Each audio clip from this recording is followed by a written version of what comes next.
மலையகத்தை பிரதிநிதித்துவப்படுத்தும் கேபினட் அமைச்சர் இன்று மலையகத்தில் இருக்கக்கூடிய உண்மை நிலையை சொன்னார். என்ன அந்த உண்மை நிலை? பெருந்தோட்டங்களிலே இருக்கின்ற முகாமையாளர்கள் தொழிலாளர்களை போத்தலில் அடிக்கின்றார்கள், மாத்தளையிலே ரத்தத்தையிலே வீட்டை பலவந்தமாக உடைக்கின்றார்கள். அதே போல ரத்தினபுரி தும்பரையிலே வீட்டை பலவந்தமாக உடைக்கின்றார்கள். மறுபுறமாக தொழிலாளர்கள் மீது அத்துமீறி தாக்குதல்களில் ஈடுபடுகின்றார்கள் என்றெல்லாம் அமைச்சர் இங்கே குறிப்பிட்டார். அதை அவர் தட்டி கேட்கின்ற போது ஏனையவர்கள் குறை கூறுகின்றார்களாம். அவே அமைச்சருக்கு ஒன்றை நான் சொல்ல விரும்புகின்றேன். நீங்கள் இருப்பது ஆளும் அரசாங்கத்தில், நீங்கள் கேபினட் அமைச்சர், இந்த நாட்டின் ஜனாதிபதியோடு இருக்கின்றீர்கள்.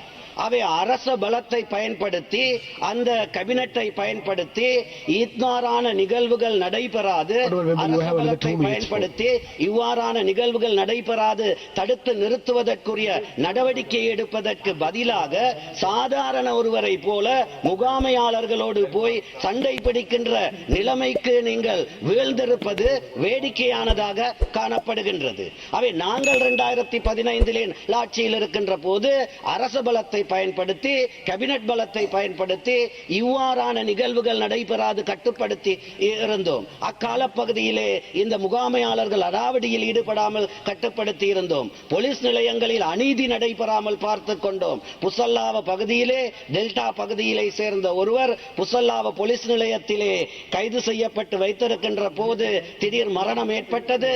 அதற்கு மக்கள் எழுச்சி ஏற்பட்டு கலவரம் ஏற்படக்கூடிய சூழல் வருகின்ற போது மக்களை கலவரத்துக்கு தூண்டாது போலீஸ் நிலைய அதிகாரியை மாற்றி நாங்கள் தீர்வை பெற்றுக் கொடுத்தோம். பன்விலை கோமர பகுதியிலே அந்த தோட்டத்திலே அடாவடியிலே குழுவினர் ஈடுபட்ட போது அவர்களுக்கு எதிராக எழுந்து நின்று நாங்கள் போலீஸ் நிலையம் ஊடாக நாங்கள் அதற்கான தீர்வை பெற்றுக் கொடுத்தோம். அவை இந்த மலையகத்துக்குள் அடித்தடி கலாச்சாரத்தை, இந்த மலையகத்துக்குள் அரசியல் தேவை கருதி தங்களுடைய துச்ச நோக்கம் கருதி இளைஞர் யுவதிகளை இவ்வாறான அடித்தடி கலாச்சாரத்துக்குள் உள்தள்ளி அவர்களை பலிகடாவாக்க வேண்டாம் என்பதை இந்த இடத்திலே நான் கூறி வைக்க விரும்புகின்றேன்.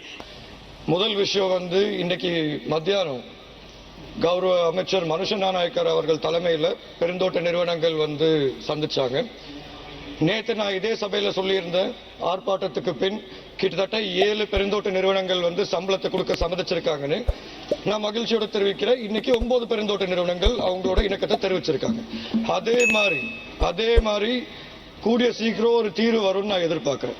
இது மட்டும் இல்லாம நான் சபையில் இல்லாத நேரம் என் மீது சில குற்றச்சாட்டுகள் வைக்கப்பட்டுச்சு. அதையும் நான் தெளிவுபடுத்திட்டு போறேன். ஒரு பாராளுமன்ற உறுப்பினர் என் மீது ஒரு குற்றச்சாட்டு வச்சாரு. என்னன்னா 1700 ரூபாய் நீதிமன்றத்தில் இடைக்கால தடை விதிச்ச பிற்பாடு நான் பகவந்தலாவ பெருந்தோட்ட நிறுவனத்தில் இருக்க துரைமார்கள் அனைவரையும் என் வீட்டுக்கு அழைச்சு நான் பேசிட்டு இருந்தேன். அது ஒரு முழுமையான போய் உண்மையா பேசுவேன். நான் பகவந்தலாவ பெருந்தோட்ட நிறுவனத்தில் இருக்க துரைமாரியும் கூப்பிட்டேன், ஹட்டன் பெருந்தோட்ட நிறுவனத்தில் இருக்க துரைமாரியும் கூப்பிட்டேன், தலவாக்கல பெருந்தோட்ட நிறுவனத்தில் இருக்க துரைமாரியும் நான் கூப்பிட்டேன். நான் ஏன் கூப்பிட்டேன்னா, ஏன்னா பாருங்க, கடைசியில் நாங்க தான் மக்களோட வேலை செஞ்சுட்டு இருக்கோம். சும்மா இங்க உட்கார்ந்து முகநூல்ல அறிக்கை விடுறவங்க நாங்க கிடையாது.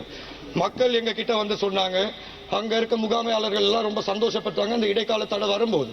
நான் அவங்க எல்லாரையும் கூப்பிட்டு சொன்னேன், கடைசியில அங்க இருக்க தோட்ட முகாமையாளர் அங்க இருக்க மக்களுக்கும் அவங்களுக்கும் இருக்க உறவு தான் முக்கியம். இவங்க நடுவில் அரசியல் செய்யணும் அதை செய்யணும்னு நினைச்சா கட்டாயம் பிரச்சனையில தான் முடியும். நான் ஒளிவு மறைவா பேசணும்னு அவசியம் இல்லை. நான் ஆறுமுக ஜீவன் தொண்டமான், நான் போய் துறைய பார்க்கணும்னு அவசியம், அவன் தான் என்ன பார்க்கணும். அப்படி இருக்கும்போது இவங்க பேசுறது எப்படி வேணாலும் பேசிக்கலாம். ஆனா உண்மையான நிலவரம் இன்னும் நான் கடைசியா சொல்லிடுறேங்க. ஒரு உறுப்பினர் அவர்களே, நான் நேற்று சொன்னேன், சில முகாமையாளர்கள் எப்படி மக்களை துன்புறுத்துறாங்க.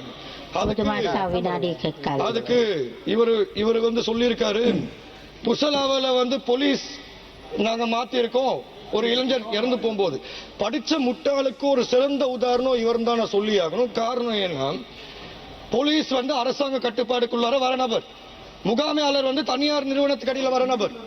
அது மட்டும் இல்லாம நான் ராஜாங்க அமைச்சரா இருக்கும் போதும் போய் தட்டி கேட்டிருக்கேன், பாராளுமன்ற உறுப்பினரா இருக்கும் போதும் தட்டி கேட்டிருக்கேன், இன்னைக்கு கேபினட் அமைச்சரா இருக்கும் போதும் நான் தட்டி கேட்டிருக்கேன். முகநூல்ல நான் சும்மா வாய் சொல் வீரரா மட்டும் இல்லை. அதனாலதான் இன்னைக்கு மக்கள் ஆதரவு, இளைஞர் ஆதரவு இலங்கை தொழிலாளர் காங்கிரஸ் பக்கம் நிக்குது. அது மட்டும் இல்லாம கடைசி ஒரு விஷயம் நான் சொல்ல விரும்புறேன். எங்களை பொறுத்த வரைக்கும் இந்த சம்பள பிரச்சனை சம்பந்தமா நாங்க முடிக்கணும் தான் நினைக்கிறோமே தவிர இதை வச்சு அரசியல் பண்ற கீழ்த்தனமான யோசனை எங்களுக்கு கிடையாது. இன்னைக்கு மக்கள் வாக்களிச்சு இங்க பாராளுமன்றத்துக்கு அனுப்பியிருக்காங்கன்னா அவங்களோட பிரச்சனையை பேசுறதுக்கு. இவருக்கு ஏன் மேல அவ்வளவு ஆசை இருந்துச்சுன்னா நேருக்கு நேரம் பேச சொல்லுங்க. ஏன் சபையோட பாதுகாப்புக்கு பின்னால் உட்காந்து பேசிட்டு இருக்காரு? என்னை பொறுத்த வரைக்கும் நான் ஒரு விஷயம் வெளிப்படையா சொல்றேன், இன்னைக்கும் நான் சொல்றேன், நேத்து என்னோட உரையிலும் நான் தெளிவா சொல்லியிருக்கேன், அனைவரும் ஒன்றிணைந்து இதுக்கு செயல்பட்ட ஒரு தீர்வு எடுத்து தர முடியும். ஆனா இந்த மக்கள் வச்சு அரசியல் செய்யணும்னு நினைச்சா